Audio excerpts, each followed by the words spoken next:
Nageenyi Waaqayyoo bakkuma jirtanitti isin haa qaqqabu. Biyya keessaa fi biyya alaa kan jirtan maraaf. Akkuma kanallee guyyaan kun guyyaa dhalachuu yaadannoo gooftaa keenya Iyyasuus Kiristoosidha. Amantaa kiristaanaa maraaf baga geessan isiniin jechuun jaalladha. Akkuma kana amantaa biraa keessallee kan jirtan ashama harka fuune. Nageenyi kun bakkuma jirtanitti isin haa qaqqabu. Jaalatamtootaa fi kabajamtoota maatii furtuu jirtu anaa dhufu baga nagaa dhuftan isiniin jetti furtuun. Tole egaa har'as dhufeen jira. Har'a yeroo baay'ee egaa kan asirratti barnoota sagalee waaqayyootu gadhiifamaa jira. Jidduudhaan immoo gaaffiiwwan tokko yeroo dhufanii as bahee deebisuun immoo dirqama kiyyadha jechuudha.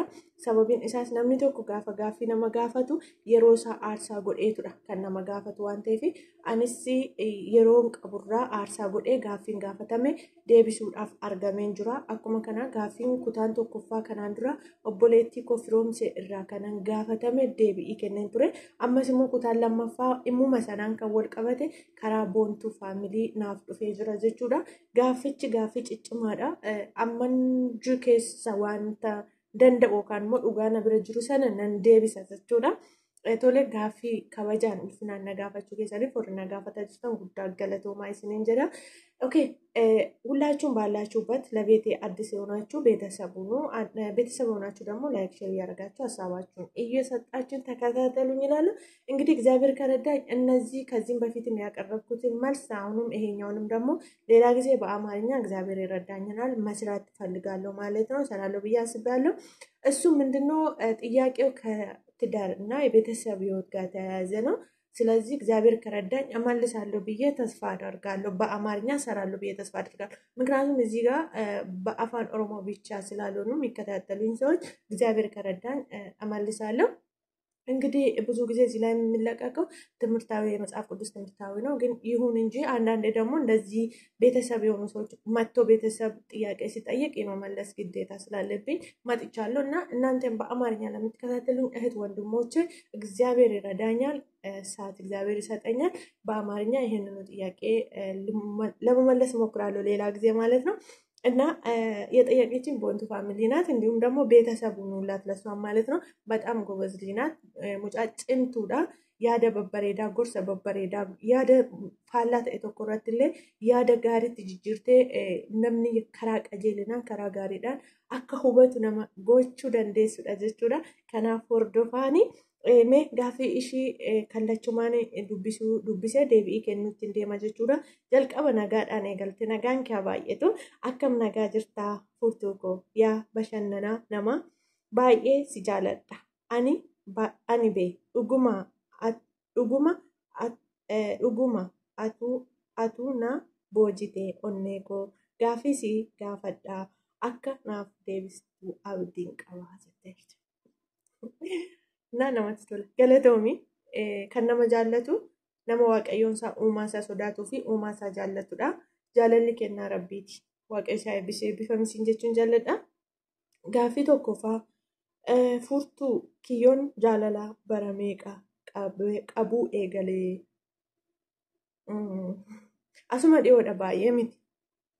Yaa'u qabamnaan ani kallachumaan gara gaa'ilaa seene waan ta'eef isuma irraa naqabee sana yookaan immoo isuma gaaffii na jaallatee gaaffii akkasii na dhiyeesse duukaan jira waan ta'eef waggaa kurnan kana jechuudha. Deebiinsaa kanadha jechuudha. Galatoomi.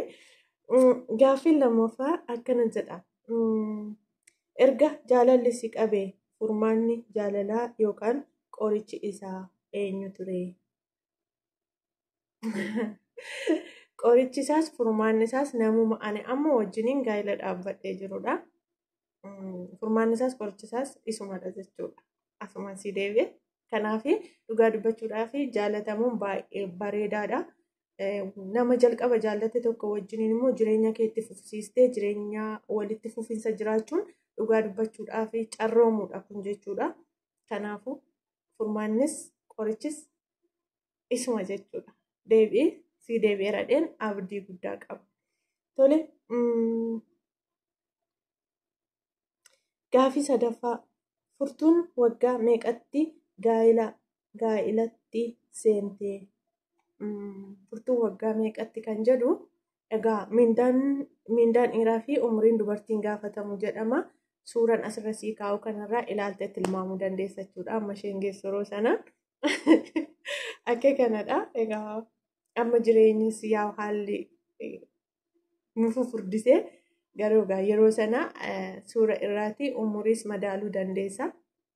Kanaaf gaa'ela yeroon dhaabbadhutti hammam akka hin ga'u egaa suuruma kanarraati tilmaami umuriin hin gaafatamu jedhama.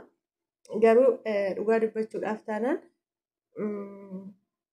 yeroo itti gaa'ela dhaabbadhe anaafuu jechuun bagas naaf ta'e umurii egaa waaqayyoof haa galatu dafee man gaa'ela qabadhe jechuudha. Waaqayyo galata guddaa argatu carroomuudha kunis dafanii gaa'ela dhaabbachuu jechuun waan salphaa miti. Gooftaan haa galateeffamu. Akkasii gaaffii arfaffaa erga gaa'elatti seentee booda mudannoo akkamii qabdaa yookaan erga gaa'ela dhaabbattee booda osoon dhaabbachuu baadhee jettee beektaa yookaan gaabbitee beektaa jedha. Walumaa galatti gaa'ela jechuun wanta ofii keetii seeruma isaatiin yookaan immoo akka aadaa Oromootti yookaan akka aadaa biyya kamittuu haa jiraatu gaa'elli kennaa waaqayyooti. Waan tokko jechuudha. Gaa'elli siif kenname sun gaa'ela siif hin taane gaa'ela si gaabbisiisu waaqayyo siif hin kennu jechuudha. Kanaafuu ani gaa'ela kootti gammadduudha. Maaliif hin jedhu wanti na mudates gaa'ela keessatti yeroo baay'ee mudannoon hin jira. Yeroon kana jedhu akka addaatti mudannoon ani yaadadhu tokko hin jiru. Mudannoowwan jiru garuu amma kana guddaadha wanta ani jedhu hin jiru jechuudha. Gaa'ela dhaabbachuu kootti immoo guyyaa tokko miti sekondii tokkoofuu gaabbee hin beeku jechuudha. Gaa'ela kootti ani gammadduudha dhugaa dubbachuuf taanaani. Sababiin isaas gaa'ela waaqayyo naaf kenne waan fe'eyyuu yoo ta'e jechuudha. Eenyuma keessaniifuu dhaamsanan asumaan qabu. Gaa'elli waaqayyo biraa namaaf kennama. Gaa'elli eebbadha. Gaa'elli kabaja waaqayyoon ittiin mul'atudha waan ta'eedhaaf ani gaa'ela kootti gammadduudha. Haalli kamiyyuu wanti fe'eyyoo ta'e chaalenjiin jiraachuu danda'a. Kanaan duras dubbadheera. Namoonni baay'een gaa'ela keessatti chaalenjii yoo jiraate hin baqatu maaliif ta'e jechuun jira. Garuu chaalenjiin kamiyyuu yoo jiraate hin gaabbu. Maaliif waaqayyo naa kenne itti gammadee wanta dhufu hundumaa immoo waliin taatee simatta waan ta'eef ani gammadduudha. Bataam dastanya ነኝ በትዳሬ ስለዚህ የተጸጸትኩበት ቀን ዮካን ደግሞ ጉያናን እትጋብ ማሊፍ ጉያናን እትጀደ ሂንጅሩ ሙደኑን አን እንደገን ነገሩ ወጋር ፈንከና ነትፈካዳ ወንዶገሩ ባደ አከጨራተ ብየ ገሊያን ጀቹዳ ብየ በቁናዳፍ ብየ ገሊን ቱሬ egaa akkuma kana jalqabarratti nagaafatti umuriin kee meeqa jetteetta suurarraa hubadhu siin jedheen jira daawwattoonnis waggaa garaagarummaa waggaa muraasa yookaan waggaa lama gidduutti waggaa sadii akkas gidduutti baay'een guddinni hin jira. Isaan booda abbaa manaa kiyya wajjin deemaa osoo jiru mudannoo ta'a garuu anytime yeroo hunda waan keessa kootii namni kamina eebbisiisu jechuudha. Kan na beekan guyyaa gaa'ela keenyaa sana ani baay'ee xiqqoodha. Har'ammoo yeroo sabukkeetti na argan ani furdadhee guddadhee jira mitiire.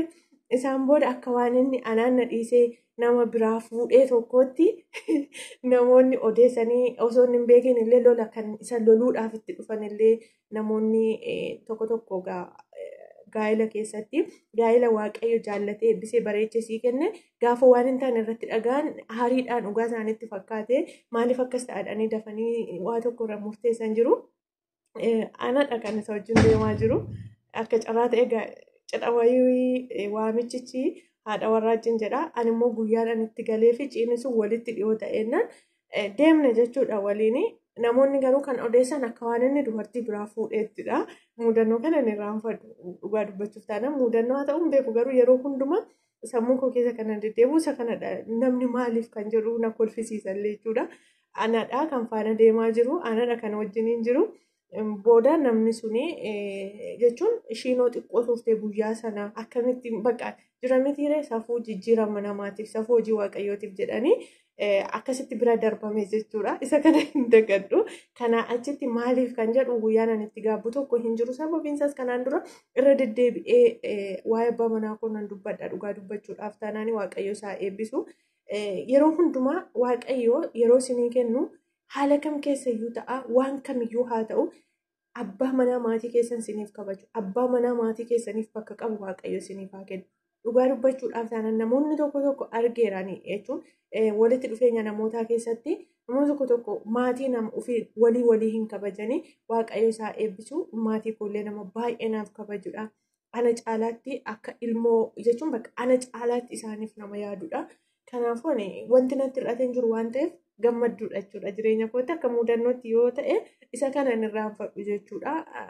Ani faana toon deemu akka waan nama biraa inni fuudhetti kan odeeffamee ture. Isa kanadha jechuudha.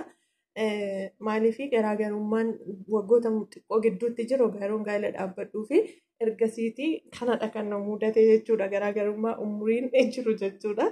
Akka kana tole gaaffii okay. Dhiifama gaaffiin shanaffaa furtuun barnoota haga meeqaa barattee abbaa manaa keetiin akkamiin walitti dhiyaattanii? Okay, barnoota hanga oofeera jechuudha. Yaa biyya Arabaa deeme hojjechuu waan barbaaduu fi qabxii jiru dhiisee waan hundumaa dhiiseen malee omaan jedhu galata waaqayyo. Dubbifachuu barreeffachuu dandeenyaan hin ga'u. Kanadha yoo waaqayyoon gargaaree garuu biyyatti yeroo galee waan barachuu barbaadu jira. Isa akkam baradhu ittiin hojjechuu yoo baadhellee hawwii koo bara ijoollummaatti waan ta'eef seera barachuu barbaada. Yeroon gara biyyaatti deebi'ee eegalee nan baradheetan yoon ittiin hojjechuu baadhellee baradhee xumuruu barbaada. Kanaafuu sadarkaa sanaa kan nageessisu qaba boone akkasii. Abbaa manaa kiyya wajjin akkaataatti wal barree akka carraa ta'ee inni sagantaa tajaajila mana boleetii kiyyaa dhufee anis akka carraa karaa dhimma piroosesii tokkoof waliin gadeetti deddeemaa jiru ishii bira dhufee akka carraatti akkaataa kanatti wal barree isaan booda inni dubbatee jira. Liinkii isaa koomentii jalqabaarra isiniif kaa'a. Asirratti viidiyoo sana ilaaltanii hubachuu dandeessu yeroo qusachuudhaaf jechuudha. Akkaataatti wal barree akkamitti akka hundisaa iddoo kana ga'e jechuudha. Gaaffii jaaffaa abbaa manaa keeti moo situ obsa qabaa? Dhugaa dubbachuuf taanaan isaturra obsa qaba jechuudha. Baay'ee nama obsa qabudha. Maybe namoonni sagantaa kana dhaggeeffatan namoonni qaamaan isa beektan ijoollummaa isaatii kaasanillee namoonni isa beektan jiraachuu dandeessu. Dhugaa dubbachuudhaaf taanaan namni akkasaa obsa qabu addunyaa kana kan jiru baay'ee obsaa hin dubbatu ofuma keessatti bakka obsee bira darba. Anaaf dhugaa dubbachuudhaaf taanaan baay'ee nama obsa qabudha jechuudha. Baay'ee nama obsa qabudha. Even faazariin koo baay'ee kan isa jaallatullee nama obsa qabu ta'eef faazariin koo baay'ee isa jaallata jechuudha. Obsa isaa mucaakoo jedha yeroo hunda jechuudha. Amma hin jedhin malee jechuudha. Hanga guyyaa ol baranii kaasanii hanga waggaa kana hanga lubbuun faazariin koo lubbuudhaan addunyaa kanarraa boqotutti waan hundumaa caalaa obsa inni qabu ture. Faazariin koollee kan dubbatu jechuudha. Kanaaf nama baay'ee obsa qabudha. Idduma kamitti jechuudha. Even maatii keessatti naannootti illee nama obsa qabu ta'uu isaatiin beekama. Nama chaalenjii gurguddaa dabarsee waaqayyo sadarkaa ulfina kanarraan isa ga'edha. Chaalenjiota ulfaataa kam keessattiyyuu obsa qabaachuu isaatu har'a sadarkaa guddaadhaan isa ga'e jechuudha. Kanaaf isaturra obsa qaba. Jireenyuma keenya keessatti illee isaturra obsa qaba jechuudha. Kanaaf dhugaadhuma jiru dubbachuu wayya mitiire. Tole gaaffii torbaffaa erga abbaa manaa kee irraa fagaattee hagam tokko abbaa manaa kee amantaa yeroo ammaa kana abbaan manaa fi haati manaa shakkiidhaan gaa'ila isaanii diigamaa jiru isiniifoo kuni maal isaaniif maaldhaan tadha. Gaaffii torba gaaffiin shi'eeraadha. Hanga gaaffii kanaa qofa irratti hojjedheen kutaatti aanu itti fufa viidiyoo waan dheerachaa jiruuf jechuudha. Tole egaa erga biyyaa baatee yookaan immoo erga gaaffii torbaffaadha. Abbaa manaa kee erga abbaa manaa kee irraa fagaattee hagam amantaa hagam tokko amantaa isa jedhuufi gaa'elli ufuma isaatii akka waliin amantu taanaan jalqaba isaatti seenuu hin qabdu jechuudha. Walirraa fagaatteef miti wal birayyuu teessee amanteen wal amanuun hin jiru taanaan gaa'elli sun feekiidha malee gaa'ela dhugaa miti jechuudha. Gaa'elli kan inni hundeeffamu yookaan immoo kan inni irratti ijaaramee jiru inni guddaan walirraa fagaachuu osoo hin taane inni guddaa inni ijoon jechuudha. Akka kootti yookaan immoo waan keessa jiru wal amanuu irraa kan ka'edha jechuudha. Osoon isa bira jiru hin amanu taanaan waan barbaadu hojjechuu danda'a. Nan amanu taanaan waan barbaadu hojjechuu nan danda'a. Garuu immoo waan irraa fagaadheef amanamuu dhiisas yookaan immoo amanamas miti jechuudha. Dirqama kun sagalee waaqayyoos hin eeyyamu. Amantaa keessaa kam keessattiyyuu amanamummaan ofiif lubbuu ofiitiif jechuudha. So annan amanaani waggaa meeqa kun dhugaa waaqayyoof haa galatu. Rakkoo tokko hin qabnu jechuudha. Namoota immoo shakkiidhaan bultoo isaanii dhabaa jiran inni guddaan inni ijoo inni guddaan jechuudha. Ishees ta'ee isa olola gandaa mandara oduu mandara keessaa dhufurraa fagaachuudha. Jechuun fagaachuu cufuu jechuudha. Wantoonni baay'een yeroo odeeffamu isa irraati yookaan immoo inni immoo ishee irraati wanta akkasii wal teessisanii lolaan otoo hin taane akkaataa kanatti waliif amanamuu fi wal amansiisuudha malee oduudha. Irra caalaatti yeroo ammaa kana gaa'ela diigaa kan jiru wal amanteen akka hin taane kan godhu namootarraa oduu fudhatu eessa akkas kana sana isa jedhamudha. Kanaafiyyuu ana abbaa manaa kunan amana inni sina amana. Irra caalaatti immoo amanamuun ofiifidha. Nama hojii waaqayyoo hojjetudha. Dhaloota lubbuu baay'eetu harka jira. Lubbuu sana oolchuun harka waaqayyoo kan immoo aboo waaqayyoo isa harka waan jiruuf iddoo akka hin taanetti argamee hojiin inni hojjetuyyuu hin eeyyamuuf jechuudha. Dabalee immoo amanamummaan ofiifidha. Kanaafuu warri gaa'ela keessan shakkiidhaan inni akkas ishiin akkas jettanii diigdan please amanamaa wal amanaa. Otoo ittiin seeniin dura amala keessa wal barsiifadha. Ati sininaafta inni sininaaf yoo ta'e